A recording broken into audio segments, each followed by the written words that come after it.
सर्व विद्यार्थ्यांना सूचना आहे की कृपया तुमच्या जवळचे मोबाईल आधी बंद करा। आम्ही कार्यक्रमाला सुरुवात करीत आहोत। ह्या कार्यक्रमाचे मुख्य मार्गदर्शक माननीय डॉक्टर नरेशचंद्रजी काठोडे, संचालक डॉक्टर पंजाबराव देशमुख, IAS अकादमी अमरावती कार्यक्रमासाठी पोहोचलेले आहेत। कार्यक्रमास जे विद्यार्थी येत आहेत विद्यार्थ्यांना सूचना आहे की या ठिकाणी आपल्या नावाची नोंदणी करावी। नावाची नोंदणी करत असताना आपलं पूर्ण नाव, पूर्ण पत्ता आणि जर असेल तर मोबाईल नंबर पूर्णपणे लिहावा।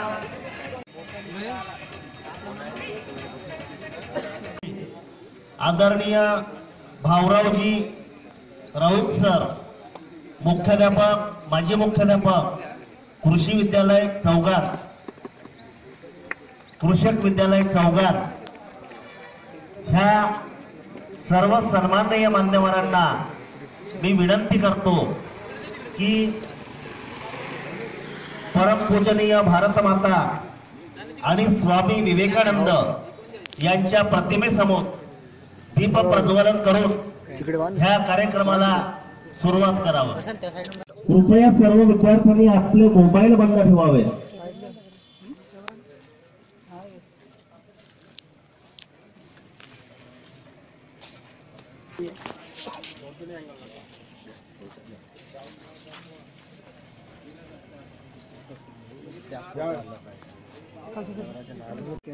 किंवा आपल्या कार्यक्रमाला जे अतिथी येतात आपण त्यांचं आदरातिथ्य करीत असतो आणि म्हणून या ठिकाणी मान्यवरांचं पुष्पगुच्छ देऊन या ठिकाणी स्वागत समारंभ आपण घेत आहोत। या कार्यशाळेला अध्यक्ष म्हणून लाभलेले माननीय डॉक्टर लालसिंग खालसा, प्राचार्य महात्मा गांधी कला व विज्ञान महाविद्यालय आरमोरी यांचं स्वागत युवा रंग स्पोर्ट अँड सोशल क्लब आरमोरीचे अध्यक्ष राहुल जुवारे करतील अशी मी त्यांना विनंती करतो।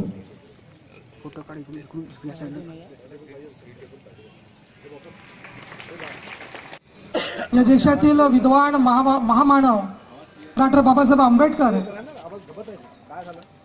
या भारतभूमीच्या पुत्रांना मी प्रथम वंदन करतो।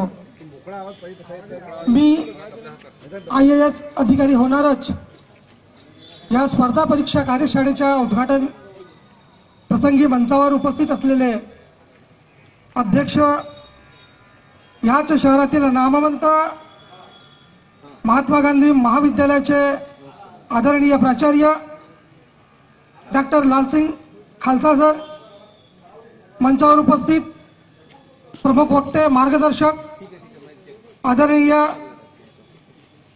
डॉक्टर प्राध्यापक नरेशचंद्र काठोडे, संचालक पंजाबराव देशमुख IAS अकादमी अमरावती व बहुसंख्येने उपस्थित हा कार्यक्रम ऐकण्यासाठी आलेल्या माझ्या विद्यार्थी मित्र व मैत्रिणींनो, आपण आरमोरी शहरात राहतो।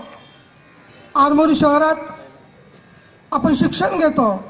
जिल्ह्यातील शैक्षणिक केंद्रामधून म्हणून आरमोरी शहराकडे बघल्या जाते, पाहिल्या जाते।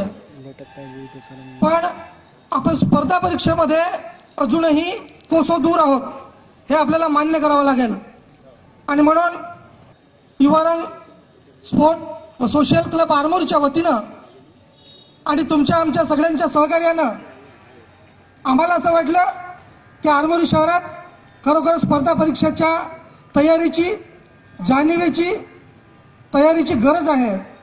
आणि म्हणून गेल्या 15 दिवसाआधी ज्या दिवशी क्रांतिज्योती सावित्रीबाई फुले यांची जयंती होती 3 जानेवारीला, त्या दिवशी आम्ही आरमोरी शहरामध्ये एक सार्वजनिक वाचनालय आणि अभ्यासिका सुरू केली। आम्ही आमच्या या क्लबने असा उद्देश समोर ठेवलेला आहे की या आरमोरी शहरात या परिसरात शिक्षण घेणारा प्रत्येक विद्यार्थी हा आपल्या पश्चिम महाराष्ट्रात म्हणा किंवा मोठ्या शहरात जसा स्पर्धा परीक्षेला उतरतो त्याची जशी तयारी करून येतो त्याच पद्धतीने आमच्या भागातील विद्यार्थी सुद्धा तयारी करून सगळ्या परीक्षेला समोर गेला पाहिजेत. हा उद्देश ठेवून आम्ही अभ्यासिकेचा वाचनालयाचा सुद्धा निर्मिती केली आहे. आम्हाला असं वाटलं की आपण स्पर्धा परीक्षेच्या काही विद्यार्थी आमच्यापर्यंत आले जे एमपीएससी यूपीएससी आणि आयची तयारी करणारे विद्यार्थी आपल्या शहरात आहेत, पण त्यांना योग्य पुस्तकं माहीत नाही, योग्य सिलेबसचे त्यांना पुस्तकं माहीत नाही, योग्य मार्गदर्शन नाही. आपण फक्त शिक्षण घेतो नोकरीकरिता, आपण फक्त शिक्षण घेतो काहीतरी BA BEd करीन, BSc करीन आणि साधा मास्टर होईन. पण आपली मानसिकता आता आपल्याला बदलवण्याची गरज आहे. मित्रांनो, हा स्पर्धेचं युग आहे, आपल्याला सुद्धा माहीत आहे. आपण 21व्या शतकात आता वावरत आहोत आणि 21वं शतक हे स्पर्धेचं युग आहे. आणि म्हणून या स्पर्धेच्या युगात आपल्याला काम करताना स्पर्धेच्या युगात आपल्याला टिकताना आपल्या स्पर्धा परीक्षाला समोर कसं जावं लागेल या विचाराची या मार्गदर्शनाची अत्यंत गरज होती. आणि म्हणून सगळ्यांच्या प्रयत्नानं आज तुमच्या साक्षीनं मी IAS अधिकारी होणारच या स्पर्धा परीक्षेच्या कार्यशाळेचं आयोजन करण्यात आलं आहे. मित्रांनो, आपण या कार्यशाळेचा पुरेपूर उपभोग घ्यावा, लाभ घ्यावा. तुम्ही जर करत असाल तर खऱ्या अर्थानं तुम्ही आपल्या कुटुंबाला आणि या समाजाला न्याय देऊ शकाल. विद्यार्थ्यांनो, जाता जाता एक उदाहरण देतो की जसे आपल्या महाराष्ट्रामध्ये गाडगे महाराज होऊन गेले, कोणताही मुद्दा असं सांगत असतील तर एखादा प्रसंग उभा करून ते सांगायचे. असेच ग्रीक देशामध्ये सॉक्रेटिस होऊन गेले, महान तत्वज्ञानी. एवढे तत्वज्ञानी की जगामध्ये सर्व त्यांना तत्वज्ञान म्हणून मान्यता मिळून प्रत्येक जगात त्याचं नाव गेला, परंतु त्यांना सुद्धा दिशाचा त्याला प्यावा लागला आणि मृत्यूला कवटाळावे लागले. त्यांना कोणताही प्रश्न विचारला तर ते उत्तर देत की प्रॅक्टिकल होऊन सांगत होते. काही तुमच्यासारख्या तरुण त्यांच्याकडे गेले आणि त्यांनी सांगितलं की आमची म्हणजे यशस्वी होण्याची काय करावं लागेल. ते म्हणजे सकाळी या. विद्यार्थी सकाळी गेले, ते तरुण सकाळी गेले. त्यांनी म्हणजे चला आता बाजूच्या नदीकडे जाऊ. नदीकडे गेले, चांगल्या खोल पाण्यात गेले. त्यातील एका ज्यांनी विचारलं त्याचा डोका पकडला आणि पाण्यात बुडवले, थोडा वेळ ठेवले. ताकदीने विद्यार्थी युवक वर आला, अजून डोका दाबला त्यांनी पाण्यामध्ये. असा 2-4दा केले, मुलगा गुदमरला. त्यांनी म्हणजे असं काय केलं, तुझ्या प्रश्नाचं उत्तर. त्यांनी विचारला की आता तुला सर्वात जास्त कशाची गरज होती. सर्वात जास्त मला हवेची गरज होती. किती होती? माझ्या प्राणापेक्षाही प्रिय. एवढी तळमळ होती की आता हवा केव्हा मिळते याची मी वाट पाहत होतो. एवढीच तळमळ यशस्वी होण्यासाठी लागते, एवढीच इच्छा यशस्वी होण्यासाठी लागते. विद्यार्थ्यांनो, म्हणजे यशस्वी होण्यासाठी प्रचंड इच्छा लागते, प्रचंड इच्छाशक्ती लागते. आणि या प्रचंड इच्छाशक्ती जर तुम्हाला वाढवायची असेल, सतत असे मोटिवेशनचे प्रोग्राम अटेंड करा. स्पर्धा परीक्षेचे अभ्यास केंद्र सतत अभ्यासात राहा आणि सतत आपल्या तब्येतीची काळजी घ्या. असो, कदाचित तुम्ही यासाठीच आले असाल. सर्वांना मी नववर्षाच्या शुभेच्छा देतो आणि थांबतो या ठिकाणी. मी या ठिकाणी मार्गदर्शन करण्यासाठी आमंत्रित करतो ह्या कार्यक्रमाचे सन्माननीय अध्यक्ष, महात्मा गांधी कला व विज्ञान महाविद्यालय आरमोरीचे सन्माननीय प्राचार्य आदरणीय डॉक्टर लालसिंगजी खालसा सर, आपण यावं आणि आमच्या विद्यार्थ्यांना मार्गदर्शन करावं. आज Yuvarang sports and social club या आरमोरी येथील एका क्लबने अत्यंत अशा महत्वाच्या प्रश्नाला हात लावलेला आहे आणि ज्याची गरज कदाचित या क्षेत्राला अधिक आहे. ग्रामीण भाग आहे गडचिरोली जिल्हा आणि ग्रामीण भागातल्या विद्यार्थ्यांना आज अशा विषयाची आणि अशा कार्यक्रमाची अत्यंत गरज होती. आणि निश्चित रूपाने आज अत्यंत महत्वपूर्ण असा कार्यक्रम, मी IAS अधिकारी होणारच, हा जो स्पर्धा परीक्षेची कार्यशाळेचं आयोजन करण्यात आलेला आहे.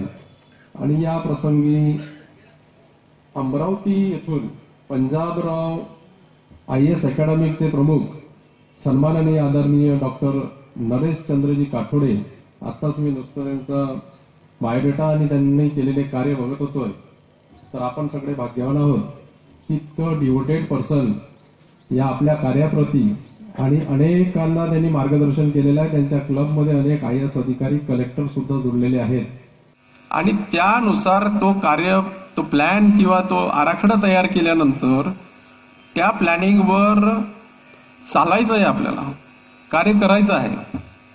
कारण अनेकदा आपण प्लॅनिंग खूप करतोय, असं मला व्हायचं आहे आणि त्यासाठी प्लॅनिंग ठरल्या, पण त्याला डिव्होटेड होत नाही आपल्या प्लॅनिंग बद्दल, आणि म्हणूनच मधात कुठल्या तरी दुसऱ्या मार्गाला लागतोय. कधी कधी आपण एक परीक्षा देतो मोठ्या उत्साहाने, कारण जनरल चित्र आहे, उत्साहाने एखादी परीक्षेमध्ये अपिअर होतो, स्पर्धा परीक्षेत यश मिळत नाही, म्हणून कुठेतरी बाजूला सारून दुसऱ्या एखाद्या याला जातोय. परंतु या स्पर्धा परीक्षांमध्ये पास होण्यासाठी एक महत्वाचा गुण असला आहे, ते म्हणजे चिकाटी असला पाहिजे. हा अत्यंत महत्वाचा आहे. जोपर्यंत तुमच्यामध्ये चिकाटी नाहीये आणि सातत्य, हे दोन जर गुण आपल्यामध्ये असले, there is no need of extraordinary talent. मी अजून पुन्हा सांगतो की टॅलेंट, एक्स्ट्रा ऑर्डिनरी टॅलेंटची काहीच गरज नाही. जर आम्ही सक्सेसफुल कॅन्डिडेट्स, जे मोठमोठे अधिकारी आहेत, नुकताच काल परवा मी एका दिल्लीच्या एका IAS अधिकाऱ्याची स्टोरी वाचत होतो. MP मधल्या एका गावामधला तो विद्यार्थी आहे, त्याला 10वीत फक्त 58% मार्क होते. कदाचित इथं बसलेल्या सर्व विद्यार्थ्यांना 58% पेक्षा जास्त मार्क असतील. 12वीत जेमतेम तो फर्स्ट क्लासमध्ये आला होता, 59% काहीतरी, आणि ग्रॅज्युएशनही त्याचा जवळपास असंच होतं. आणि एकदम गरीब परिस्थितीतून, हालाकीच्या परिस्थितीतून, गावामधून, या आरमोरीपेक्षाही एकदम छोट्या गावामधून जो झालेला होता. त्यांनी एका तिथल्या शिक्षकांनी त्याला मार्गदर्शन केलं की IAS परीक्षा असतो. त्याला कुठंतरी मनात आलं की नाही, मी IAS करायची. त्यांनी आपलं एम्स गाठला आणि त्या पद्धतीने त्याने कार्यप्रणालीला सुरुवात केली. त्याला 2-3दा मधात अपयश आलं. घरच्या लोकांनी सांगितलं, तू ग्रॅज्युएट झालाय, काहीतरी कमवायला लाग. तो एक वेगळा प्रेशर होता, कारण घरी कमावणारा कोणी नव्हता. पण त्यांनी ती नोकरी न पत्करता आपल्या मार्गाला लागून राहिला. बिलकुल पक्का होता की मी बनणारच, त्याचा मनात होता मला करायचंच आहे, ठाम होता. तो एकदम गरीबाचा मुलगा, कुठलंच बॅकिंग नाही. ज्या काही मिसअंडरस्टँडिंग किंवा मिसकॉन्सेप्शन असतात की हे परीक्षा कुठल्या तरी विविध स्तराच्या, कुणाला काही करण्याची काही गरज नाही, कुठल्या वशिलेला जी नाही, पैशाची काही गरज नाही या सगळ्या गोष्टींमध्ये. कारण मी याच भागाचा विद्यार्थी होतो. आम्ही खूप काही मोठ्या घरातून नाही, एक नॉर्मल फॅमिलीज मधला, नॉर्मल यातला मधलाच मुलगा होता. कारण माझाही अनुभव स्पर्धा परीक्षेची आहे. किंवा जेव्हा मी इथं ग्रॅज्युएशन झालो, याच महात्मा गांधी महाविद्यालयामध्ये जेव्हा ग्रॅज्युएट झालो 86-87 मध्ये, तेव्हा काही स्पर्धा परीक्षा म्हणजे काय हे कदाचित माहितीही नव्हतं, आणि स्पर्धा परीक्षेमधलं योग्य मार्गदर्शनही मिळत नव्हतं, पुस्तकही अवेलेबल नव्हत्या. नागपूरला जेव्हा MSc ला गेलो, तेव्हा मला समजलं की अशा पद्धतीचं स्पर्धा परीक्षा असतात. पण आज ह्या सगळ्या गोष्टीची जाणीव, जागृती निर्माण झालेली आहे. आणि या क्लबनी जो हा विडा उचललेला आहे, निश्चित रूपाने या प्रयत्नामुळे या भागामध्ये स्पर्धा परीक्षेशी, या क्लबशी अनेक विद्यार्थी जुळतील आता, आणि जुळले पाहिजे, कारण हे आपल्या भविष्याचा प्रश्न आहे. आणि या क्लबनी जो हा उपक्रम, सामाजिक उपक्रम लावलेला आहे, या निमित्ताने जेवढे विद्यार्थी या क्लबशी जुळतील, मी बावनथळे साहेबांना सांगू इच्छितो की माझ्या महाविद्यालयात सुद्धा एक अशीच एक लायब्ररी, सेपरेट लायब्ररी स्पर्धा परीक्षेची, त्याच्यामध्ये CDs सुद्धा आहेत, आणि आरू सोल्युशन म्हणून अमरावतीचेच आहे. जवळपास त्याच्यामध्ये 20-25 मेंबर्स जुळतील. त्या सगळ्या मेंबर्सला माझ्या महाविद्यालयाची लायब्ररी मी ओपन करेन, त्यांना माझ्या महाविद्यालयाच्या लायब्ररीची मेंबरशिप करेन. म्हणजे कोलॅबरेटिव्ह आम्ही हे क्लब आणि महाविद्यालयाने जर, कारण हे एकच आहे, तुमचा क्लबचा ध्येय, महाविद्यालयाचा ध्येय एकच असतो की हे सगळे आपलेच विद्यार्थी आहेत, कुठलाही महाविद्यालयाचा प्रश्न नाही. या भागातला विद्यार्थी एकतरी आमच्या या सामूहिक प्रयत्नाने एकतरी विद्यार्थी कलेक्टर बनला, तर आम्ही म्हणलो आमच्या प्रयत्नाला यश मिळालं, आणि ते होऊ शकतो. जी लायब्ररी आहे, ह्या लायब्ररीचं मेंबरशिप देण्याचं आश्वासन या ठिकाणी सरांनी दिलं. धन्यवाद सर. यानंतर मी या ठिकाणी मार्गदर्शन करण्यासाठी आमंत्रित करतो आहे आजच्या ह्या कार्यशाळेचे प्रमुख मार्गदर्शक माननीय डॉक्टर प्राध्यापक नरेश चंद्रजी काठोडे सर, संचालक डॉक्टर पंजाबराव देशमुख IAS अकादमी अमरावती सर, आपण यावं आणि आमच्या विद्यार्थ्यांना कृपया मार्गदर्शन करावं.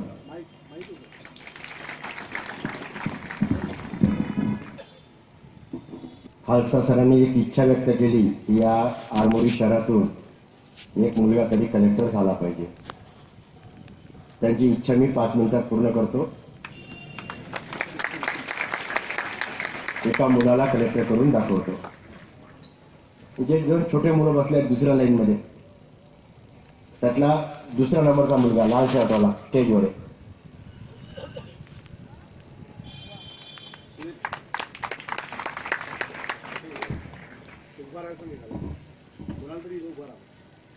या मुलाला मी आता तुमच्या समोर कलेक्टर करून दाखवतो. तुमच्याच गावचा आहे ना?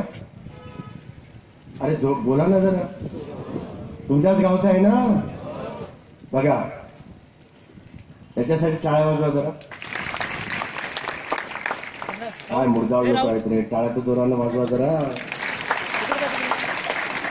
महको महको तो ऐसे महको, महको तो ऐसे महको कि फूलों को भी होश आ जाए, और तालियां ऐसे बजाओ कि हम सबको जोश आ जाए. स्टेजवरील सगळे लोकांसाठी टाळ्या वाजवा. रवींद्र बावनथळे सरांसाठी टाळ्या वाजवा. सगळ्या पाहुण्यांसाठी टाळ्या वाजवा. आई वडिलांसाठी टाळ्या वाजवा.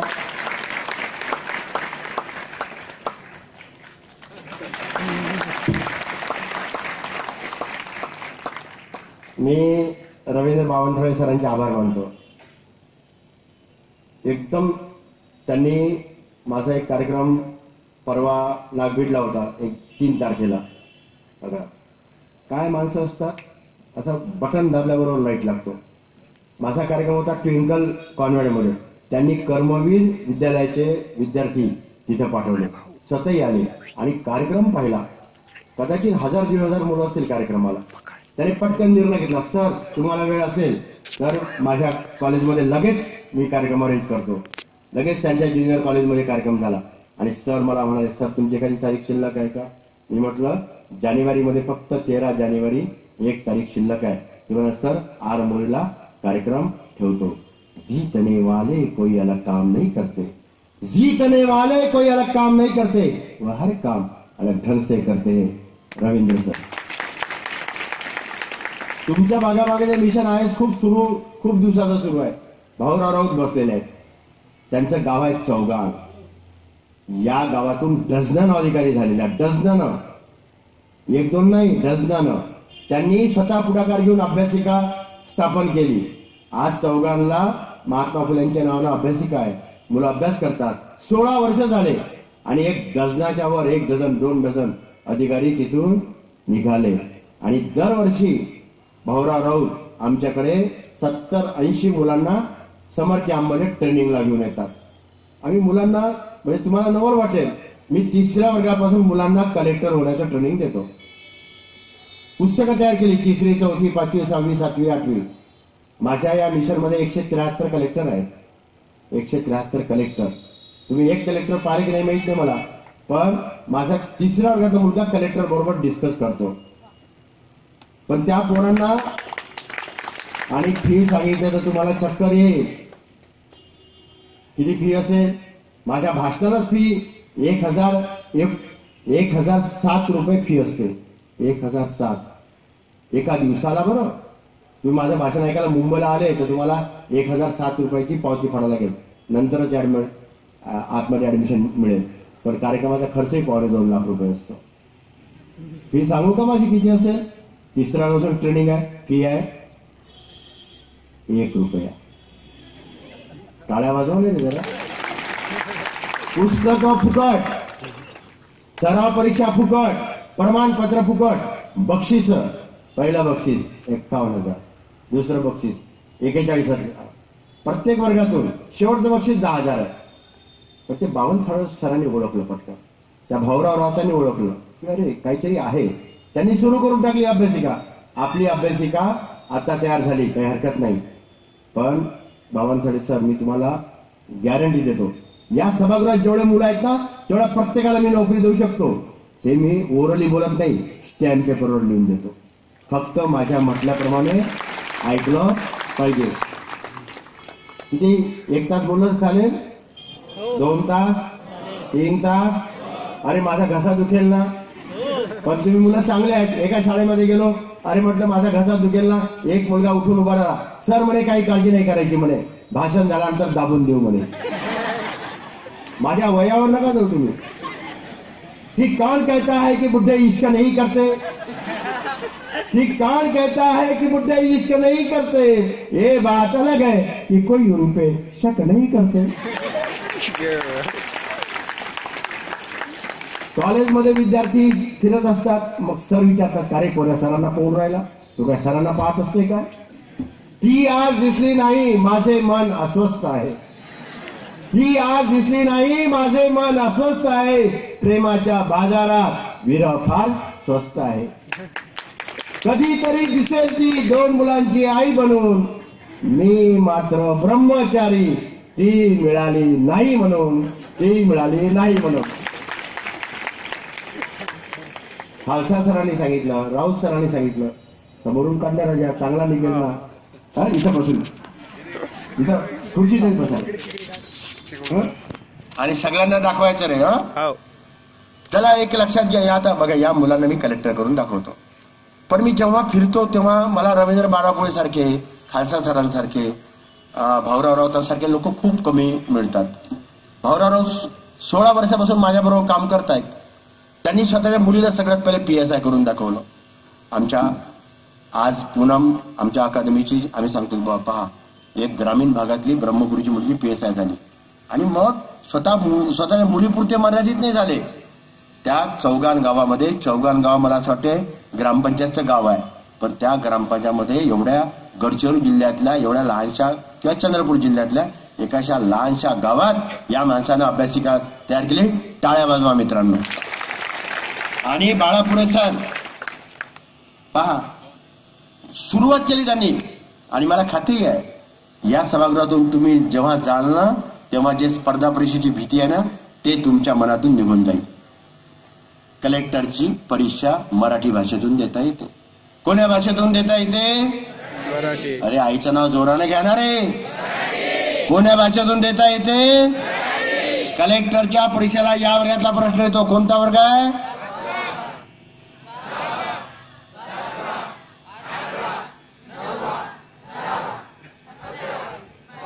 बस 12वी नंतरचा प्रश्न पूर्व परीक्षेला येत नाही.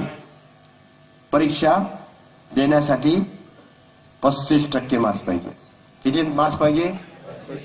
आणि परीक्षा उत्तीर्ण होण्यासाठी 29% मार्क्स पाहिजे. माझा जो विद्यार्थी जस्ट IAS ची पूर्व परीक्षा पास झाला आहे, त्याला 29 पॉइंट काही टक्के मार्क्स आहेत. परीक्षा कठीण आहे का?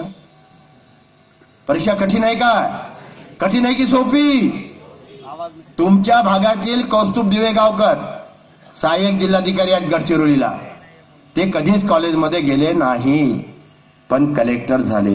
तुम्हाला सर कॉलेजमध्ये गेले, कसे काय कलेक्टर झाले? त्यांनी मुक्त विद्यापीठाची परीक्षा दिली. लातूरचे आहेत, मुक्त विद्यापीठाची परीक्षा दिली. पार्ट 1 सेकंड इयर फायनल हे मुक्त विद्यापीठातून गेलं. आणि मित्रांनो, IASच्या परीक्षेमध्ये महाराष्ट्रातून पहिले आले. जो मुलगा कधी कॉलेजमध्ये गेला नाही, जो मुलगा कधी विद्यापीठाचा ज्यानं तोंड पाहिलं नाही, तो मुलगा काय झाला? IASच्या परीक्षेमध्ये महाराष्ट्रामध्ये पहिला आला. आणि असे कलेक्टर होण्यासाठी आमचे बावनथडे सर काम करत आहेत. जोरदार टाळ्या वाजवा त्यांच्यासाठी. आता मी तुम्हाला 2 प्रश्न विचारतो.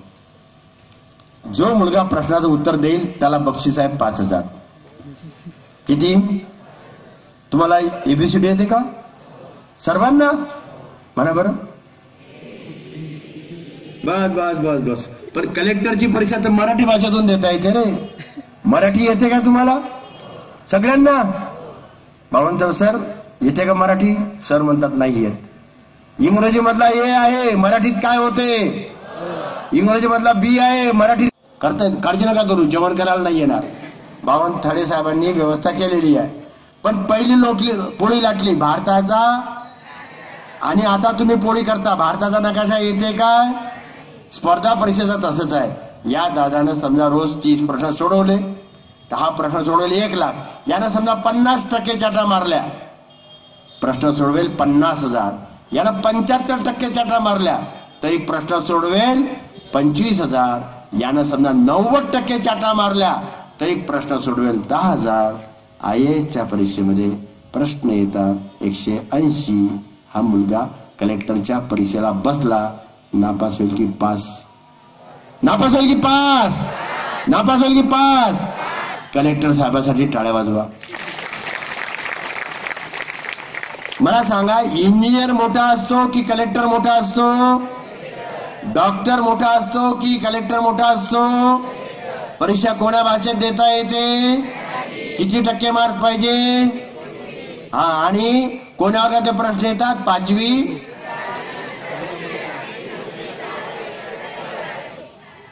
हा, 12वी पर्यंतचे. मग मला सांगा, माझं भाषण ऐकल्यानंतर तुम्ही डॉक्टर होणार, इंजिनियर होणार की कलेक्टर होणार?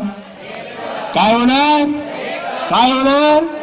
अरे बापरे, बावनथडे साहेब एवढे मुलं कलेक्टर झाले आणि आपल्या गाड्या घेऊन आले ना, आरमोरी मधली ट्रॅफिक जाम.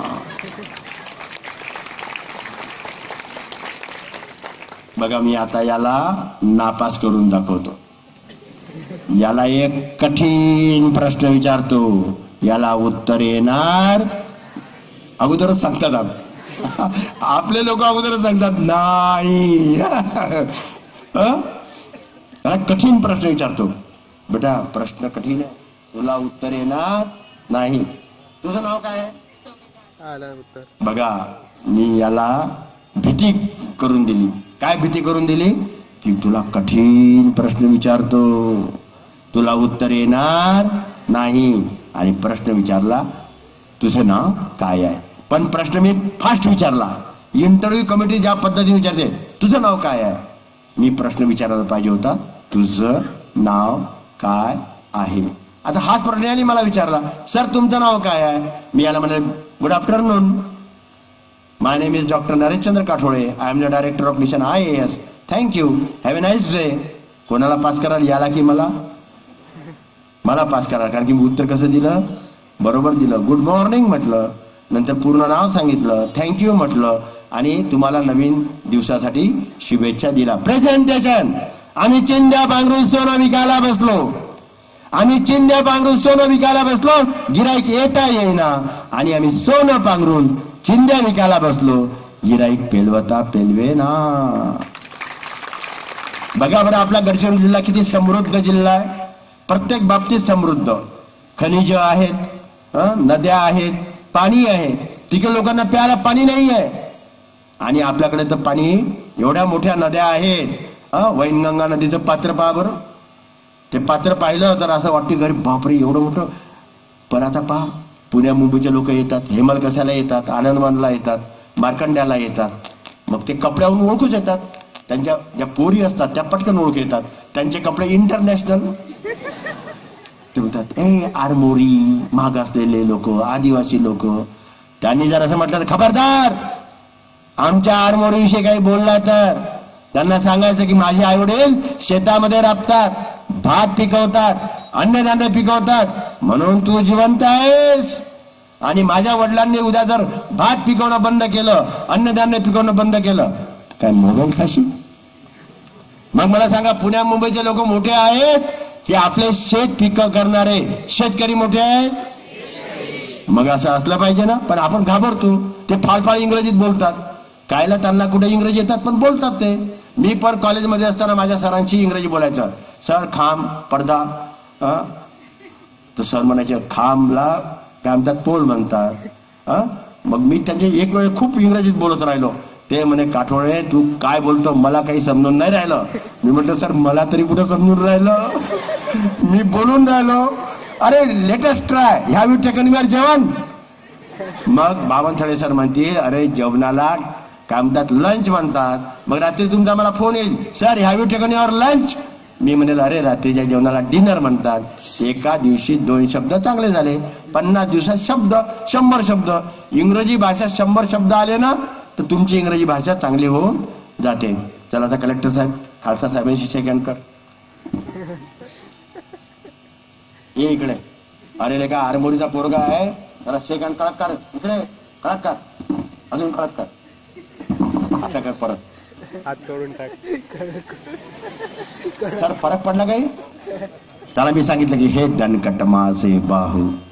त्यातला आत्मविश्वास जागा केला की हे दणकट माझे बाहू, हे मजबूत दोन्ही पाय. कॉन्फिडन्स हे केला. A for active, A for attitude. हे बघा, हे 2 माणसं जर तुमच्या पाठीशी उभे राहिले ना या आरमोरी शहरामध्ये, खालसा साहेब आणि बावनथळे साहेब, या आपल्या आदिवासी तालुक्यातून हजारो मुलं, मी 1-2 नाही म्हणत, हजारो मुलं मित्रांनो अधिकारी होती. पण आजपासून सुरुवात केली पाहिजे. हा पोरगा 7वीत आहे. पण आला कार्यक्रम. कोणी सांगितलं? पप्पा आले का इथं? नाही आले. पण याच्या वडिलांनी सांगितलं की कार्यक्रमाला यायचं आहे. आणि आपले पहा तुमचे कॉलेजमधले तर मुलं नाही आले. कोणाचा लॉस झाला? त्यांचा झाला की माझा झाला? त्यांचा झाला ना. ह्या म्हणजे आता हे कार्यक्रम जेव्हा अमरावतीला येतील तेव्हा 1000 रुपये तिकीट भरावं लागेल त्यांना. बरोबर आहे? तुमचे तर बच्चे फायदा झाला ना रे. जरा टाळ्या वाजवा ना जरा. सेकंड कसा करायचा दादा? कडक करायचा.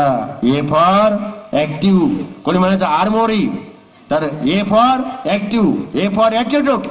मित्रांनो तुम्ही तुमचे काय करा, तुमचा स्वभाव बदला. बघा यश तुमच्या पायी चालत येते. जसं यांनी बावनथळे सरांनी काय केलं? काहीच नाही केलं. खर्च झाला ना.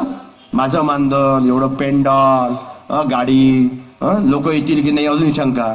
परंतु काय कर पाहिजे? कोशिश करने वालों की कभी हार नहीं होती, पंख होने से कुछ नहीं होता, हौसलों से उडान होती है. खालसा साहेबांनी मला परत निमंत्रण दिलं, सर तुम्हाला महात्मा गांधी महाविद्यालयात यायचं आहे, पण यावर्षी शक्य नाही, पुढच्या वर्षी येईल. 5 तारखेपर्यंत मी गुजरातमध्ये आहे, नंतर मी तामिळनाडूमध्ये आहे, आणि तोपर्यंत तुमच्या परीक्षा सुरू होतील. मग पुढच्या सत्रामध्ये मी येईल. मित्रांनो एक लक्षात ठेवा. चला कलेक्टर साहेब, बसा बसा बसा, खुर्चीवर बसा माझ्या. अरे मला वेळ आहे ना. बस बस. टाळ्या वाजवा देण्यासाठी.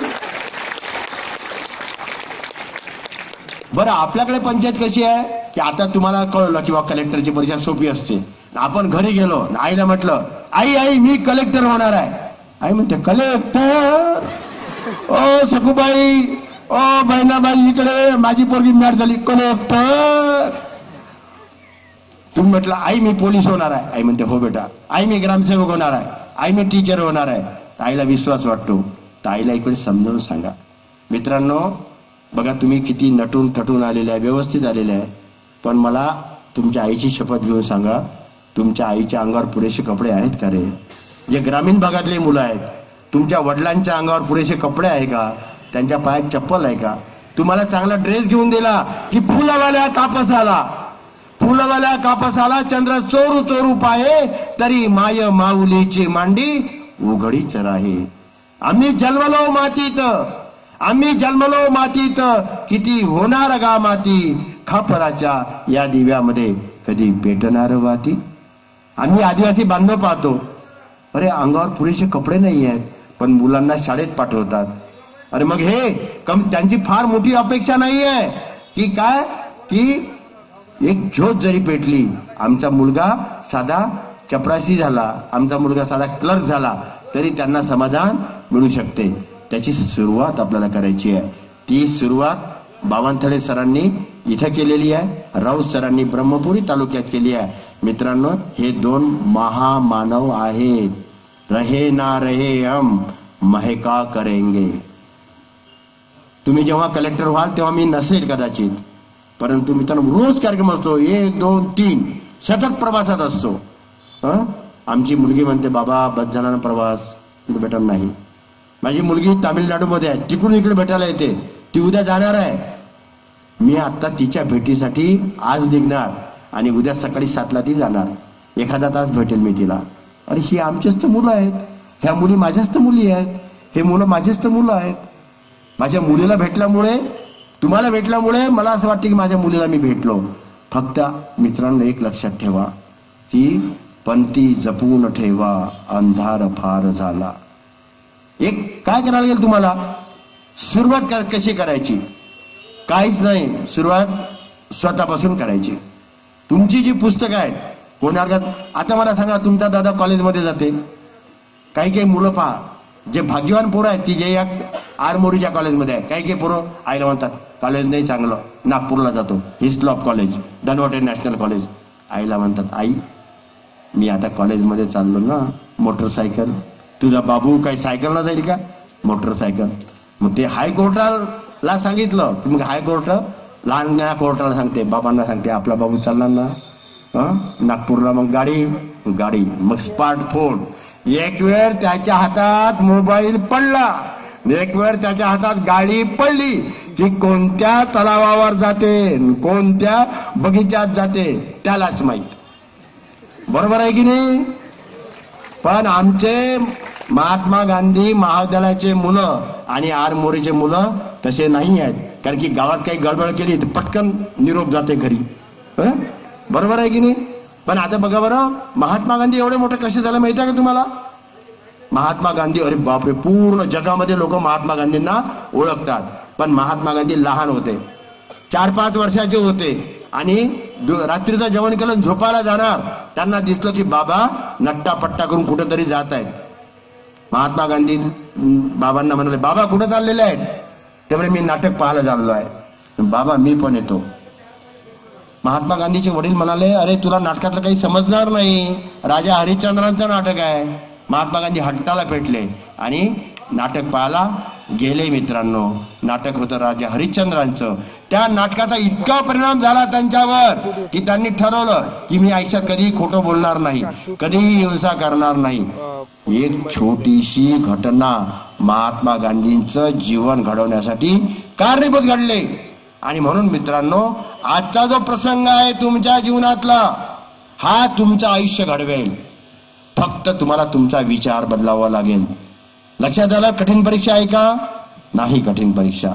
आमची मुलं जी कलेक्टर होतात मित्रांनो, 22व्या वर्षी 23व्या वर्षी कलेक्टर होतात, पण त्यांच्याकडे स्मार्टफोन नसतो. भाड्याच्या घरात राहणारी मुलं आहेत, ज्यांचे आई वडील मजुरी करतात अशी मुलं आहेत, परंतु मुलं कशी आहेत? कलेक्टर झालेली आहे. तुम्ही कौस्तुभ दिवेगावकर सरांना बोलवा इथं. तुमचे अभिनव देशमुख आहे, त्याच्या अगोदर संदीप पाटील होते, ही किंवा आता दुसरे एक अधिकारी आहेत आपल्याच भागातले आहेत, विपिन इटनकर आहेत, ते आपल्या म्हणजे तालुक्याच्या ठिकाणी आहेत, सहाय्यक जिल्हाधिकारी आहेत, आपल्या चंद्रपूरचेच आहेत. मित्रांनो, सुरुवात करावं लागेल आणि ती सुरुवात तुम्हाला आजपासून करायची आहे. तुम्हाला कलेक्टर व्हायचं असेल तर अभ्यास कमी करा. किती टक्के मार्क्स पाहिजे? 35. 99% वाला मुलगा हे IAS ची परीक्षा देऊ शकतो, 35 वाला देऊ शकतो. पण आजपासून मित्रांनो स्वतःचं व्यक्तिमत्व घडवा. तत्पर, क्विक, बटन दाबल्याबरोबर लाईट लागला पाहिजे. एखाद्या मुलाला प्रश्नाचं उत्तर विचारलं, उत्तर आलं नाही, पाठीमागचा मुलगा म्हणते सर त्याचा स्क्रू ढिला आहे. उत्तर पटकन आलं पाहिजे. नंबर 2, चेहऱ्यावर तेज असलं पाहिजे. एखादा मुलगा म्हणतो अरे काठोळे सरांची मुलगी सावळी आहे, दुसरा मुलगा म्हणते सावळी, अरे काळी किट्ट आहे. तिसरा मुलगा म्हणतो अरे भाऊ तिच्या रंगावर नको जाऊ, ती परीक्षेला बसते ना तर पूर्ण विद्यापीठातून तिचा पहिला नंबर येते. माझी मुलगी एकच काम करते, रोजचा अभ्यास रोज करते. Work while you work, work while you work, play while you play, that is the way to be happy and gay. रोजचा अभ्यास रोज करते. 5 डिग्र्या आहेत. अमरावती विद्यापीठ, नागपूर विद्यापीठ, शिवाजी विद्यापीठ, देवी अहिल्याबाई होळकर विद्यापीठ इंदोर, काशी बनारस विश्वविद्यालय काशी, 5 डिग्र्या फर्स्ट क्लास फर्स्ट आहेत. शेवटचा पेपर, शेवटची डिग्री तिची नागपूर विद्यापीठ LAD कॉलेजमध्ये शिकत होती. माझा 2 कोटी रुपयाचा बंगला आहे अमरावतीला. माझ्या लायब्ररीमध्ये 78,000 पुस्तकं आहेत. गाडीमध्ये बसतात, स्टॉपला म्हणतात चला, तेव्हा एक आवाज येतो, सर मी पण येतो तुमच्या बरोबर. कोणाचा आवाज? विश्वास नांगरे पाटील, शेतकऱ्याचा मुलगा, ग्रामीण भागातला मुलगा, कष्टकऱ्याचा मुलगा, मुक्काम पोस्ट कोकरूड, तालुका शिराळा 32, जिल्हा सांगली. गावात 4थ्या वर्गापर्यंत शाळा. विश्वासचे वडील सरपंच, विश्वासचे वडील पहलवान, विश्वासचे वडील पाटील समाजाचे. मुलगा 6 वर्षाचा झाला. सरपंच साहेब मुलाला शाळेत घेऊन गेले. जिल्हा परिषदच्या सरपंच आले, मुख्याध्यापक उठून उभे राहिले, बसायला खुर्ची दिली. विश्वासला म्हणे बस मगू खुर्चीवर. 20 वर्षापूर्वी 6 वर्षाचा मुलगा मुख्याध्यापकासमोर खुर्चीवर बसला. आमच्या वेळेस जेव्हा आम्ही लहान होतो, सर इकडून येताना दिसले आम्ही इकडून पळून जायचं, एवढा धाक होता आमच्यावर. मुलगा खुर्चीवर बसला, नाव टाकलं आणि मुख्याध्यापकांना सरपंचाने विचारलं विश्वासला किती तारखेला पाठवायचं? 1 जुलैला पाठवा म्हणे. पाठवलं 1 जुलैला. नवीन कपडे, नवीन दप्तर. विश्वास आला शाळेमध्ये. जिल्हा परिषदची शाळा. जिल्हा परिषद शाळेमध्ये बसायला काय असतात? चटया. वर्गात गेला, खुर्ची किती असते? 1. खुर्ची दिसली, सरांनी बसायला काय दिली होती? खुर्ची. जाऊन खुर्चीवर बसला. सर आले, सरांनी पाहिलं पोरगा खुर्चीवर, पण पाटलाचा पोरगा आहे. वडील सरपंच आहेत, वडील पहलवान आहेत. संध्याकाळी आले, पहलवानाच्या थाटात आपल्या डोळ्यात मारल्या 2-4 बुक्क्या. सरपंच आहेत, गेले आपल्या जिल्हा परिषद अध्यक्षाकडे. आपली बदली एटापल्ली, भामरागड, सिरोंचा, धानोरा. काय बोलले नाही, चुपचाप राहिले. 3 वर्ष विश्वास खुर्चीवर, सरी खुर्चीवर, दुसऱ्या खुर्चीवर. त्या सरांची बदली झाली आणि मग 3 वर्षानंतर एक मॅडम आल्या. जशा वर्गात आल्या पूर्ण वर्ग उठून उभा राहिला. विश्वास खुर्चीवरच. मॅडम म्हणाला उठ. मॅडम तुम्ही नवीन आहे, तुम्हाला माहित नाही म्हणे, सरपंचाचा पोरगा आहे म्हणे मी, सरपंचाचा. माझे वडील पहलवान आहेत म्हणे. मॅडमच्या लक्षात आलं भारी केस आहे. मॅडम त्याच्या जवळ गेला, त्याच्या पाठीने हात फिरवला. म्हणे बाळा तुझं नाव काय? म्हणे विश्वास. विश्वास तू कोण्या वर्गात आहे? ताई म्हणे मी याच वर्गात आहे. का रे म्हणे 3ऱ्या वर्गातले मुलं कुठं बसत असतात, खुर्चीवर की फारीवर? म्हणे फारीवर. तू आईची शपथ घेऊन सांग म्हणे, हे तू खुर्चीवर बसला हे योग्य आहे का? आईची शपथ घेतल्यामुळे विश्वास सावध झाला, कान धरले, मॅडमच्या पाया पडला आणि फारीवर जाऊन बसला. विश्वास नांगरे पाटलांचं आत्मचरित्र आहे, मनमे है विश्वास. त्यामध्ये ते लिहितात, त्या कदम मॅडम जर माझ्या जीवनात आल्या नसत्या तरी मी एवढा मोठा साहेब झालो नसतो. 4था वर्ग संपला. गावात शाळा नव्हती. शाळा होती 17 किलोमीटर. किती? 17 किलोमीटर. जे मुलं बाहेर गावून येत असतील, ज्यांची शाळा 5 किलोमीटर, 10 किलोमीटर, 15 किलोमीटर दूर असेल ना, ते लवकर कलेक्टर होतील. कारण की त्यांच्या समोर आदर्श आहे विश्वास नांगरे पाटलांचा. 17 किलोमीटर यायचे, पण उत्तर देण्यात फटाफट. सरांनी प्रश्न विचारला, फटाकन उत्तर द्यायचं. एक गायकवाड नावाचे सर होते. त्यांच्या लक्षात आलं पोरगा हुशार आहे, याला जर काही मदत केली ना तर हा पुढे जाऊ शकते. विश्वास इकडे ये. काय म्हणे सर? काय म्हणे केव्हा निघतो म्हणे घरून? सर म्हणे 7:30-8ला आईनं डब्बा करून दिला, शिजोरी करून दिली, टिफिन करून केलं, निघतो म्हणे. वापस केव्हा जातो रे? सर खूप उशीर होतो म्हणे, 5:30ला शाळा सुटते म्हणे, माझं गाव 17 किलोमीटर दूर आहे म्हणे, 8:30-9 वाजतात म्हणे, खूप पाय दुखतात म्हणे. गायकवाड सर म्हणाले अरे माझ्याकडे एक खोली आहे, येतो का राहायला? म्हणे सर खरंच? अगदी खरं म्हणे. विश्वासने दुसऱ्या दिवशी सामान आणलं, गायकवाड सरांच्या खोलीमध्ये टाकलं. शाळेत गेला, शाळेतून आला, पूर्ण सामान लावलं, स्वयंपाक केला हातानं, जेवण केलं, अभ्यास केला, झोपला. विश्वास ज्या खोलीमध्ये झोपलेला होता त्या खोलीच्या दारावर मध्यरात्री दार वाजवण्याचा आवाज आला.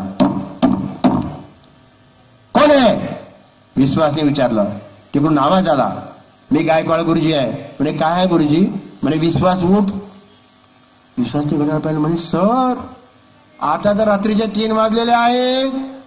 गायकवाड गुरुजी म्हणाले अरे तुला कलेक्टर व्हायचं आहे ना, मोठा माणूस व्हायचा आहे ना, 3 वाजताच उठावं लागेल. उठला, थंड पाण्याने आंघोळ केली, 3:30 वाजता अभ्यासाला बसला. आपल्या घरचं चित्र, वेळ सकाळी 6 वाजता, जिंकू किंवा मरू, आईच्या आजारी इकडे होते. इकडे आपण तिकडे, इकडे तिकडे, चादरचे होतात तुकडे. मुलगा बोर्डाच्या परीक्षेत पहिला आला. कॉलेजमध्ये शिकायला गेला कोल्हापूरला. पहा काय योगायोग असतात. आज बघा तुम्ही बावनथडे साहेबांना धन्यवाद द्याल की माझ्यासारखा माणूस तुमच्यासारख्या या गावामध्ये तुम्हाला गायडन्स करायला आले. तसाच विश्वासच्या जीवनामध्ये असा एक प्रसंग घडला की कलेक्टर साहेब एक दिवस त्या कॉलेजमध्ये आले भाषणासाठी आणि त्यांनी सांगितलं की कलेक्टरची परीक्षा मराठी भाषेतून देता येते. कलेक्टरच्या परीक्षेला 5वी ते 12वी पर्यंतचे प्रश्न येतात. 35% वाला मुलगा ही परीक्षा देऊ शकतो. भाषण संपलं. कलेक्टर साहेब प्राचार्यांकडे चहा प्यायला गेले. विश्वास गेला मागोमाग. दार ढकललं. मे आय कम इन सर. प्राचार्य म्हणाले या. काय म्हणे विश्वास, काही काम आहे का? म्हणे सर मला प्राचार्य साहेब मला विश्वास नागरे पाटील म्हणाले प्राचार्यांना मला कलेक्टर साहेबांना भेटायला. भेट ना म्हणे. कलेक्टर होते भूषण गगराणी. मराठी भाषेतून त्यांनी परीक्षा दिली होती. ते म्हणाले काय रे विश्वास, काय नाव आहे म्हणे तुझं? म्हणे विश्वास. काय विचारायचं रे? म्हणे सर मी कलेक्टर होऊ शकतो. त्यांनी त्याच्या चेहऱ्याकडे पाहिलं, त्याची पर्सनॅलिटी पाहिली आणि भूषण गगराणी सरांच्या तोंडून निघून गेला. हो तू कलेक्टर होऊ शकतो. विश्वास नागरे पाटील गावात आले. पेंडॉल टाकला. गावातील लोकांना बोलवलं, मुलांना बोलवलं, शिक्षकांना बोलवलं, पत्रकारांना बोलवलं.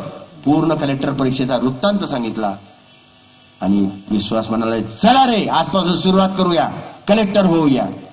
एक पोरगा आला. थांब रे मागू मला 2 मिनिटं बोलू दे. काय रे म्हणे? अरे मगापासून कलेक्टर करून राहिला म्हणे. आपल्याकडे अभ्यासिका आहे का रे म्हणे? आपल्याकडे पुस्तकं आहेत का रे म्हणे? फर्निचर आहे का रे म्हणे? आपण कसं कलेक्टर होऊ?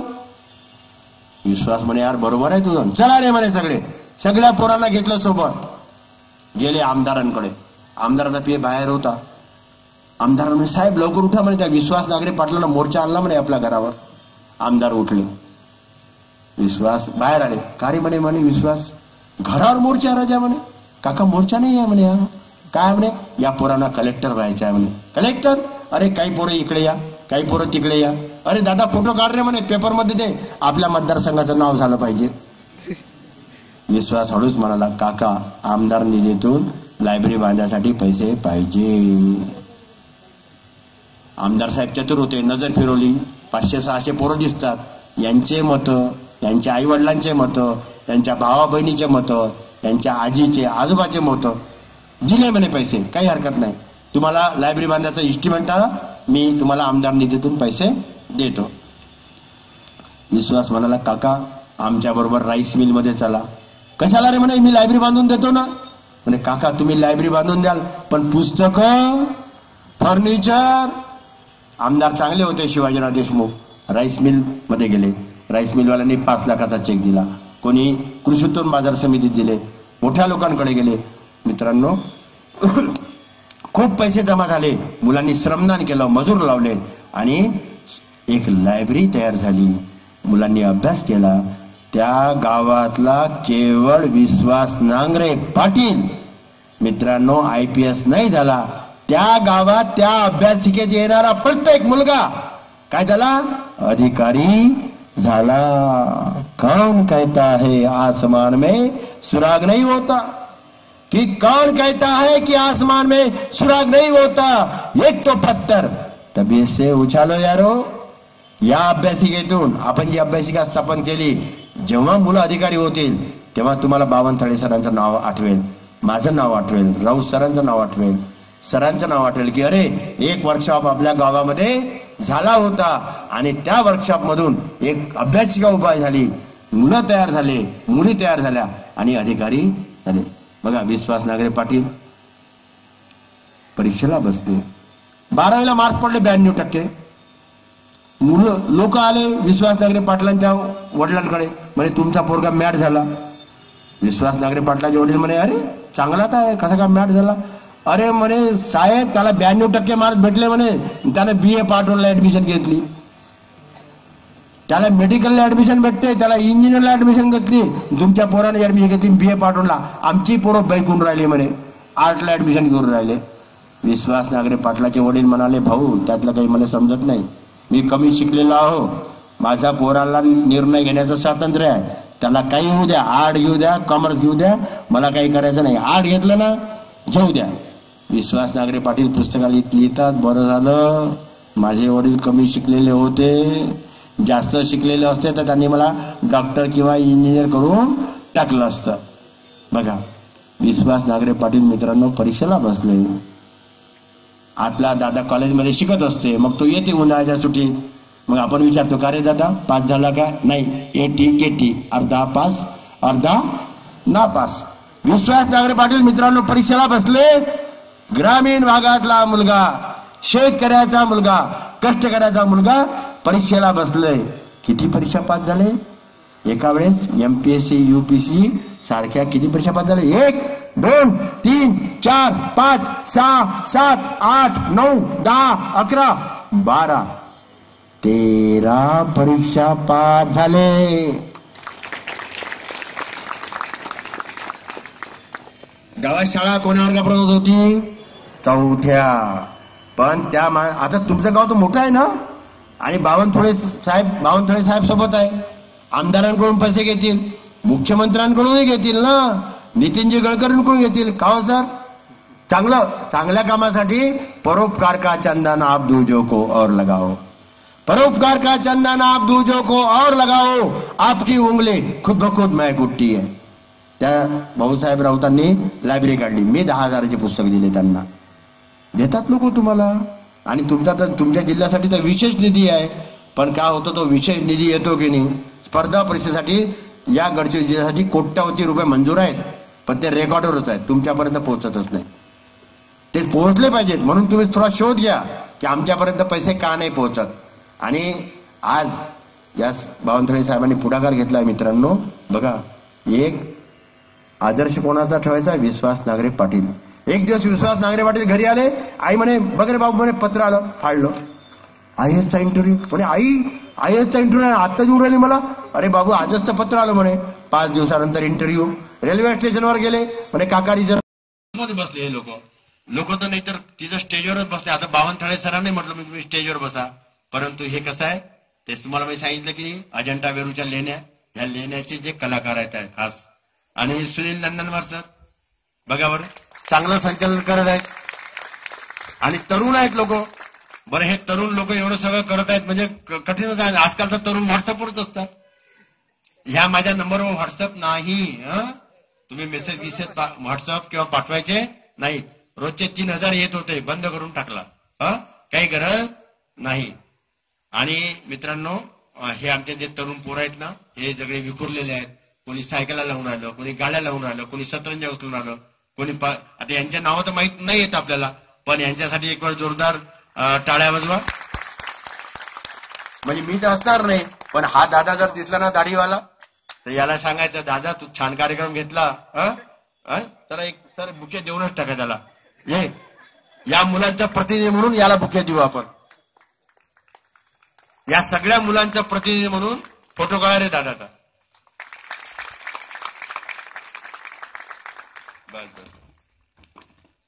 त्या ना मेरा रंग दे बसंती चोला, त्या कॅटेगरीचे पोर आहेत सगळे. म्हणजे सगळे उभेच आहेत बरं. तुम्हाला त्यांनी खुर्च्या करून दिल्या आणि हे मात्र उभे आहेत. कारण की जेव्हा या आरमोरी शहराचा इतिहास लिहिला जाईल ना, तेव्हा या युवा रंग परिवाराचा तुम्ही जेव्हा अधिकारी व्हाल ना आणि तुमचा सत्कार होईल, मग तुम्ही सांगाल की युवा रंगाने कार्यक्रम अरेंज केलेला होता. त्या कार्यक्रमातून मला प्रेरणा मिळाली. जसं त्या विशाल नरवाडेला माझं पुस्तक मिळालं, मी IAS अधिकारी होणार, आणि त्याला प्रेरणा मिळाली. तसं या कार्यक्रमातून तुम्ही ज्या अर्थी उठायला तयार नाही त्या अर्थी तुम्हाला कार्यक्रम आवडलेला दिसतो. बरोबर आहे ना? नाही की हो? जोरानं नाही की हो? नाही की हो? असा कार्यक्रम कमीत कमी महिन्यातून एक वेळा झाला पाहिजे की नाही? झाला पाहिजे की नाही? पण त्यासाठी सर 50 रुपये फी ठेवा. कारण की कार्यक्रमाची फी असली की आपण बरोबर वेळेवर येतो. मी बघा म्हणजे माझ्या ड्रायव्हरला, टॅक्सी ड्रायव्हरला बोलावलं होतं 7 वाजता, तो 6:45 वाजता आला. मी 7 वाजता घरून निघालो. 7:14 एसटी स्टँडवर पोहोचलो. 7:15 गडचिरोली गाडीत बसलो. 9:06 नागबीडला आलो. ते सरळ चक्रात पडले की 12 वाजताचा कार्यक्रम हा पाहुणा 9 वाजताच आला. पण मी त्यांना म्हटलं, सर काही काळजी नका करू. लगेच राऊत सरांना फोन लावला. मी म्हटलं, सर तुम्ही तुमचं कॉलेज करा, तोपर्यंत मी राऊत सरांकडे जातो. मग दुसरी बस पकडली, ब्रह्मपुरीला आलो, त्यांच्याकडे जेवण केलं, फ्रेश केलं. बावनथळे सर गाडी घेऊन आले. ते कॉलेज डुबू शकले असते ना, लीडर आहेत. ते म्हटलं असतं की मैं कॉलेज में नाही आता, पण ते कॉलेजमध्येच थांबतात जास्तीत जास्त वेळ. त्यांच्यासाठी टाळ्या वाजवा एक वेळ. 50 रुपये तिकीट ठेवलं चालेल ना? नाही चालणार असं कोणी असेल तर हात वर करा. आणि ज्याची तिकीट म्हणजे समजा एखाद्याची इच्छा असेल, इच्छा आहे पण परिस्थिती नाही आहे, तर त्याचे 50 रुपये आम्ही भरून टाकू, काही काळजी नाही करायची. सर आप भरेंगे? बस, सरांनी 10-15 मुलांची गॅरंटी घेऊन टाकतील. टाळ्या वाजवा सरांसाठी. पण फी यासाठी द्यायची की जे एक्सपर्ट लोक येतात की नाही, त्या लोकांना मानधन अपेक्षित असते, प्रवास खर्च अपेक्षित असते. मी बसनी आलो, टॅक्सी अपेक्षित असते, राहण्याचा खर्च करावा लागते, जेवणाचा. पेंडॉल म्हणजे सोपं काम आहे का तुम्हाला? पेंडॉल खर्च आहे, सतरंज आहेत, लाऊडस्पीकर आहे, बरोबर आहे की नाही? ह्या सगळ्या गोष्टी असतात. आणि खर्च जर कमी येत असेल तर 25 रुपये ठेवायचं. या लोकांनी स्पॉन्सर करावं लागले ना रे, काही लोकांना. या स्पॉन्सर लोकांसाठी टाळ्या वाजवा बरं. महाराष्ट्र कपडा बाजार, पंजवानी एंटरप्राइजेस, वाजवा ना टाळ्या. Honda, Shri Krishna Honda, Sumangal jewellers, SVS fashion, Rohan enterprises, LIC चे Satish Vasantrao Sadapade, Satpute sari sale, Om jewellers, Shri computer education, Tanushree jewellers, lucky Sheetal Jalseva, नंतर युवा रंग sports and social club.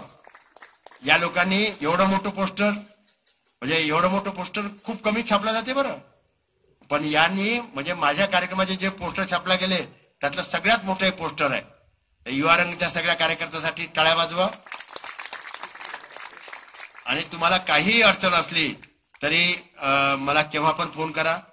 बावनथळे sir आहेत, राऊत सर आहेत, या सर्वांचं आपण सहकार्य करू. शेवटी जाता जाता प्रार्थना, दोन्ही डोळे बंद करायचे, ताड बसायचं, डोळे बंद, हात जोडायचे. मुलांनी फक्त, मुलांनी, प्राध्यापकांनी नाही, सरांनी नाही. डोळे बंद करायचे, सर्वांनी जोराने म्हणायचं मी. आपल्या मेन रोड पर्यंत आवाज गेला पाहिजे, महात्मा गांधी विद्यालयापर्यंत आवाज गेला पाहिजे. मी. अजून जोरानं मी अधिकारी होणार आहे. शेतकऱ्याचा मुलगा, आरमोरीचा मुलगा अधिकारी होऊ शकतो. मी अधिकारी होणार आहे. कलेक्टरची परीक्षा मराठी भाषेतून देता येते. मी ही परीक्षा देणार आहे. मी कलेक्टर होणार आहे. ह्या परीक्षेला 5वी, 6वी, 7वी, 8वी, 9वी, 10वी, 11वी, 12वी चे प्रश्न येऊ शकतात. ज्या मुलाला 35% मार्क्स मिळतात तो मुलगा ही परीक्षा देऊ शकतो. या परीक्षेला पास होण्यासाठी कमीत कमी 29% गुणांची गरज आहे. कलेक्टरच्या परीक्षेमध्ये पूर्ण भारतामध्ये जो मुलगा पहिला येतो त्याला फक्त 52% मार्क्स असतात. मी आजपासून स्पर्धा परीक्षेचा अभ्यास करणार आहे.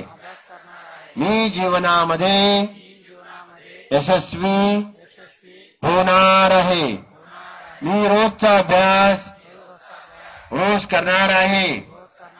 मी रोज नियमितपणे वर्तमानपत्राचे वाचन करणार आहे. मी वेगवेगळ्या स्पर्धेमध्ये भाग घेऊन माझे व्यक्तिमत्व तत्पर, तेजस्वी व तपस्वी करणार आहे. मी सरांना असे वचन देतो की मी अधिकारी झाल्यावर चांगला माणूस होण्याचा प्रामाणिक प्रयत्न करेल. या देशाच्या स्वातंत्र्यासाठी खूप लोकांनी आपले प्राण दिलेले आहेत, रक्त सांडलेले आहे, शहीद झालेले आहेत. त्यांची शपथ घेऊन मी खालसा सरांना असे वचन देतो की मी प्रशासनात जाऊन या देशाची सेवा करणार आहे. मी जीवनामध्ये यशस्वी होणार आहे, होणार आहे, होणार आहे. दोन्ही हात एकमेकावर चोळा, डोळ्यावर ठेवा, डोळे उघडा आणि माझं भाषण आवडलं असेल तर जोरानं टाळ्या वाजवा.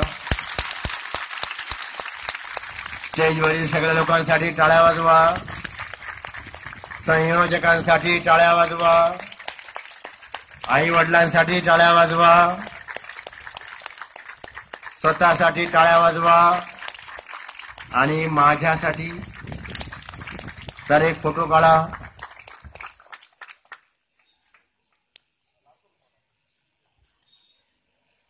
आता ज्या मुलांना प्रश्न विचारायचा असेल ना किंवा काही अडचणी असतील, माझी सही वगैरे नका मागू. तुम्ही एवढे मोठे व्हा की तुमची सही घ्यायला मी आलो पाहिजे. तर सही मागायची नाही. पत्ता तुम्हाला दिलेला आहे. आणि बावनथळे सर इथंच आहेत आणि आपले सगळे जे कार्यकर्ते आहेत ते युवा रंगाचे कार्यकर्त्याची ओळख ठेवा. लायब्ररी सर किती दिवसात सुरू करणार आहोत आपण? सुरू झाली आहे का? किती रुपये फी ठेवली आहे? नाही, 100 रुपये ठेवा ना फी. कारण की लायब्ररी जर तुम्ही केली तर तुम्हाला पुस्तकं लागतील, फर्निचर लागेल. 100 रुपये द्यायची तयारी आहे? महिना 100 रुपये चालेल? कोणाकोणाची तयारी आहे? हात वर करा बरं. बापरे सर, हे तर सगळे जेवढे पोरं तर लायब्ररीत बसणार नाही आपले. किती मुलं बसू शकतात? 40. एखादं काय करा, इथं हे जे पटांगण वगैरे असेल किंवा नगरपालिकेची एखादी इमारत जर असेल बंद पडलेली, तीच घेतली आहे का? बरं बरं, काही हरकत नाही. तुम्ही आमच्याकडे आले तर आमच्याकडे 350 मुलं आहेत. मुलांना जागा जर भेटली नाही ना तर मुलं कुठेही बसून अभ्यास करतात.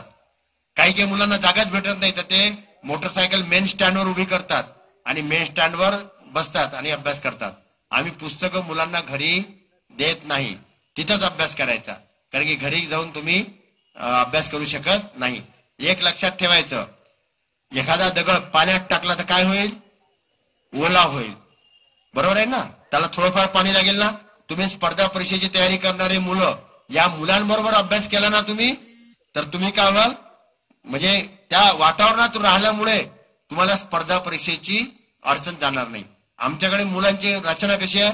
एक मुलगा MBBS, दुसरा BDS, तिसरा BE, चौथा BA, पाचवा BSc, 6वा BCom. त्या टेबल भोवती आता आमच्याकडे जागा भरपूर आहे. तर त्यामुळे मुलं असे जे बसतात, समजा आता BSc वाल्या मुलाला प्रश्न आला किंवा MBBS वाल्या मुलाला प्रश्न आला, कुसुमाग्रजांचे पूर्ण नाव काय? त्याला पुस्तक काढावं लागत नाही. तो आर्ट्स वाल्या मुलाला विचारते, का रे कुसुमाग्रजांचं पूर्ण नाव काय? मग तो सांगते विष्णू वामन शिरवळकर. आता आर्ट्स वाल्या मुलाला गणित आलं एखादं तर मग तो काय करते? BSc असलेल्या मुलाला, अरे दादा हे गणित समजावून सांग बरं, असं होऊन जाते. आणि मग त्यामुळे काय होतात? आमच्याकडची मुलं मोठ्या संख्येने पास का होतात? या ग्रुपमुळे. रोज एखाद्या विषयावर ग्रुप डिस्कशन असतेच. रोज आम्ही मुलांकडून 30 प्रश्न सोडून घेतो म्हणजे मी तर इकडे असतो, पण मुलं काय करतात? समजा या मुलाचा पेपर हा मुलगा तपासते, यांचा पेपर हे तपासतात, अल्टरनेट. मग रोजची मेरिट लिस्ट लावतात. समजा 50 मुलांनी परीक्षा दिली, पहिला नंबर कोणाचा, दुसरा नंबर कोणाचा. पहिला नंबर ज्याचा आला असेल त्याला एक गुलाबाचं फुल भेटते. मी गावात असलो तर सगळ्या मुलांना चॉकलेट देतो. तर त्यामुळे कसं होते, मुलांना रोज 30 प्रश्न सोडवतात, ग्रुप डिस्कशनची सवय लागते. आणि मुलांनी जर मला म्हटलं की सर या साहेबांना बोलवा, आमच्याकडे एक चांगली पद्धत, आमच्या भाजपचे आमदार आहेत डॉक्टर अनिल बोंडे, त्यांनी मला सांगितलं की सर तुम्ही कोणताही वक्ता बोलवा, त्याला मानधन देण्याची जबाबदारी माझी. ते 20,000 रुपये मानधन देतात एका वक्त्याला. किती? 20,000. काही काही वक्त्यांचे मला ते गाडीत बसल्यानंतर फोन येतात, सर माझ्या पाकिटात 20,000 टाकले, चुकून तळे टाकले. मी सांगतो ते अनिल बोंडे साहेबांनी दिलेले आहेत. तर अतिशय चांगले आमदार आहेत. असा जर कार्यक्रम असला अशा प्रकारचा ते आम्हाला 1 लाख रुपये देतात. आणि मोठा कार्यक्रम असला तर 6 लाख रुपये देतात.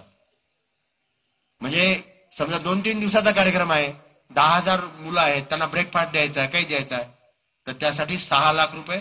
मोठा कार्यक्रम असला तर 1 लाख रुपये. आणि छोटा कार्यक्रम असला तर त्या कार्यक्रमाला त्या वक्त्याचं मानधन. अनेक वेळा मानधन लागत नाही ना. समजा कॉलेजमध्ये कार्यक्रम असला तर मानधनच लागते, बाकीचा खर्च येत नाही ना. बरोबर आहे. मी सरांना पण सांगतो की माझे सगळे जे ट्रेनर आहेत, आता सर सांगतील का सर आपल्याकडे सुमित सर आहेत, दीपक पवार आहेत, सगळे ट्रेनर, कोणताही ट्रेनर, जसं मी तुम्हाला आज तुम्ही कंटाळवानं झालं का नाही झालं, माझे बाकीचे जे ट्रेनर आहेत, आज एक ट्रेनर सध्या यशदाला पुण्याला गेलेले आहेत. म्हणजे यशदा पुणे म्हणजे हे रेप्युटेड संस्था आहे, तिथं गेलेले आहेत. तर असे सगळे महाराष्ट्रामध्ये असतात. आणि काही तुम्हाला असं वाटलं की आपण या लोकांना बोलवलं पाहिजे तर आपण बोलवू शकतो.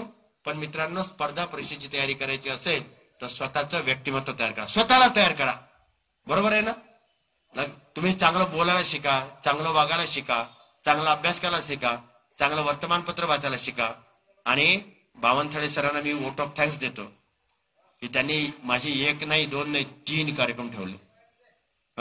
त्या ट्विंकलमध्ये आपल्या मुलांना घेऊन आले, तळमळ आहे त्यांच्या ठिकाणी. नंतर वेळ होता तर त्यांच्या ज्युनियर कॉलेजच्या मुलांशी बोलायला लागलं. आणि आज तुमच्या बरोबर सुसंवाद साधण्याची संधी त्यांनी मला दिली.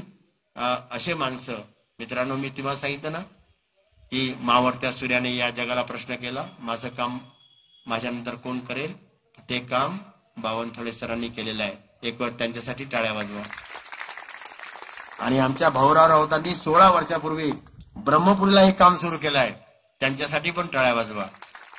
तुम्हाला आता एक काम करायचं आहे, ब्रह्मपुरीचे लोक असतील ना तर त्यांना सांगायचं भाऊराव राऊत विद्यानगरमध्ये पटवारीच्या कार्यालयाजवळ राहतात, त्यांच्याकडे पाठवा, त्यांच्या त्या लायब्ररीमध्ये पाठवा. आणि ज्यांना समर कॅम्पला यायचं असेल तर तुम्ही युवा रंगचे कार्यकर्ते आणि तुमचे ब्रह्मपुरीचे जर लोक असतील तर त्यांना भाऊराव राऊतांचा पत्ता द्या आणि त्यांना भेटायला सांगा. तुम्ही खूप चांगले विद्यार्थी आहे. मी बोलतच आहे तरी उठायचं काही नाव घेऊन नाही राहिले. अजून एकही मुलगा काही उठण्याच्या मनस्थितीत दिसत नाही. बच्चे मनके, जोरानं म्हणा, बच्चे मनके, बच्चे मनसे. आपण एक गाणं म्हणू शेवटी जाता जाता. गाणं म्हणता येते ना तुम्हाला? मग पावर तो पोरगा गाणं म्हणायला आला तर कोणता पोरगा येतो? ये रे पटकन इकडे. मी म्हणणारच होतो त्याच्या आधी चहाला. थँक्स सर, युवा रंगाला सॅल्यूट. मी म्हणणार होतो की चहा, पण चहा ताबडतोब आला. चला, ज्याने गाणं म्हटलं तो या पोरगा. ये रे सर, बुके देत.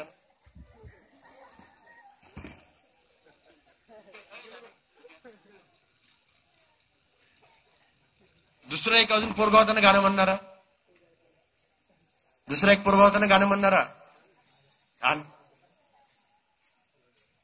खालसा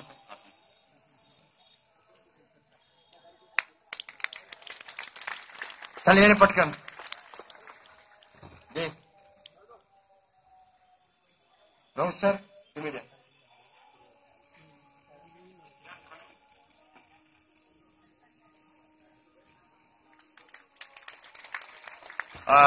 तुम्हा सगळ्यांना धन्यवाद. किती चांगले मुलं आहेत सर. हे अधिकारी होणारे पोर आहेत, लय चिवट आहेत. मी त्यांना जा म्हणतो तरी जायला तयार नाही. मी आता माझ्या शब्दांना विराम देतो. काही मुलांना काही अडचणी असतील तर स्टेजवर नाही यायचं, कारण की स्टेज जरा डगमग करत आहे. मी खाली येतो. चालेल, okay, wish you all the best. गाणं म्हणायचं राहिलंय ना, चला सर्वांनी म्हणायचं, हम होंगे कामयाब, हम होंगे कामयाब. म्हणा, ये कामयाब एक दिन, हो मन में है विश्वास, पूरा है विश्वास, हम होंगे कामयाब एक दिन। ठीक है, बाय बाय, टाटा, नमस्कार।